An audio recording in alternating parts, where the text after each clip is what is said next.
श्रीशेषशैलसुनिकेतन दिव्यमूर्ते नारायणाच्युत हरे नळिनायताक्ष लीलाकटाक्ष परिरक्षित सर्वलोक श्रीवेङ्कटेश मम देहि करावलम्बम् ब्रह्मादिवन्दित पदाम्बुज शङ्खपाणे श्रीवत्सुदर्शन सुशोभित दिव्यहस्त कारुण्यसागर शरण्य सुपुण्यमूर्ते श्रीवेङ्कटेश मम देहि करावलम्बम् वेदान्त वेद्य भवसागर कर्णधार श्रीपद्मनाभ कमलार्चित पादपद्म लोकैकपावन परात्पर पापहारिन्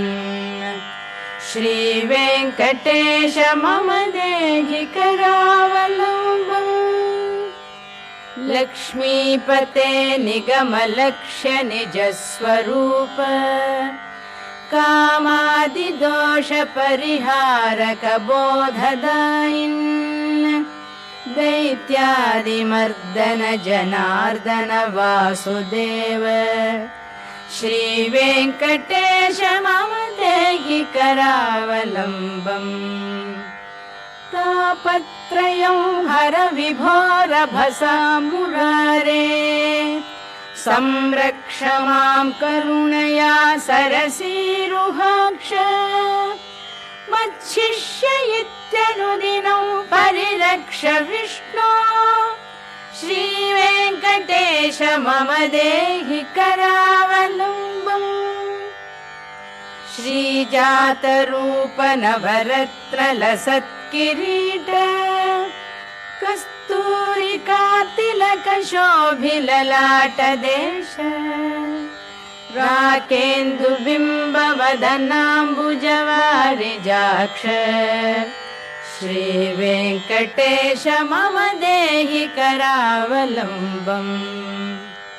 मन्दारुलोकवरदानवचो विलास रत्नाढ्यहार परिशोभित कम्बुकण्ठ केयूररत्न सुविभासि दिगन्तराळ श्रीवेङ्कटेश मम देहि करावलम्बम्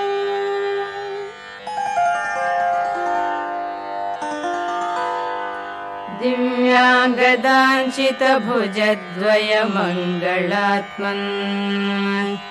केयूरभूषण सुशोभित दीर्घबाहो नागेन्द्र कङ्कण करद्वय कामदायिन् श्रीवेङ्कटेश मम देहि करावलम्बम् स्वामिन् जगद्धरण वारिधि मध्यमग्नम् मामुद्धराध्य कृपया करुणापयोधे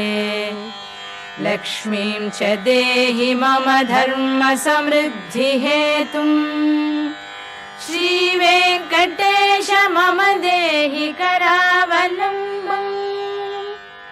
दिव्याङ्गराग परिचर्चित कोमलाङ्ग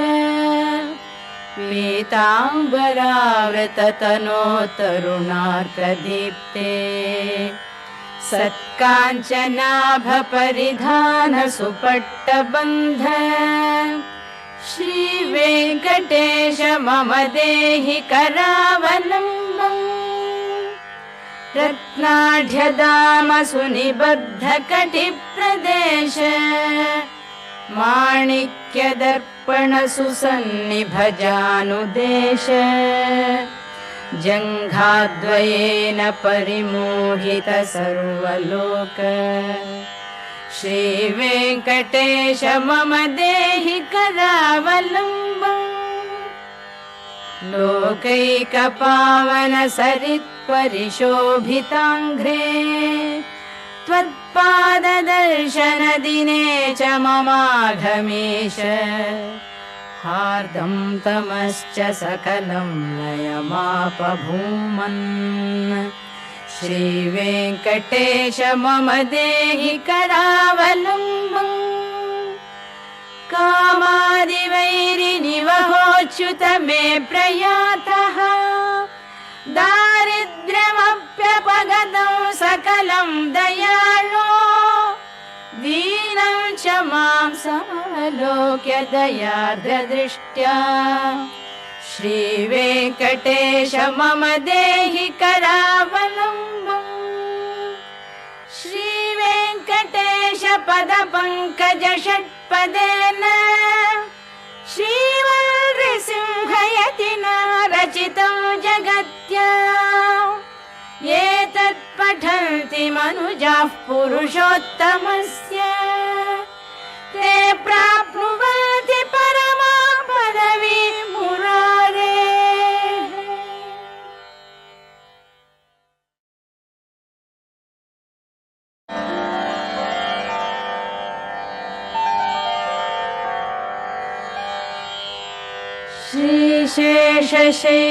श्रीशेषशैलसुनिकेतन दिव्यमूर्ते नारायणाच्युत हरे नळिनायताक्ष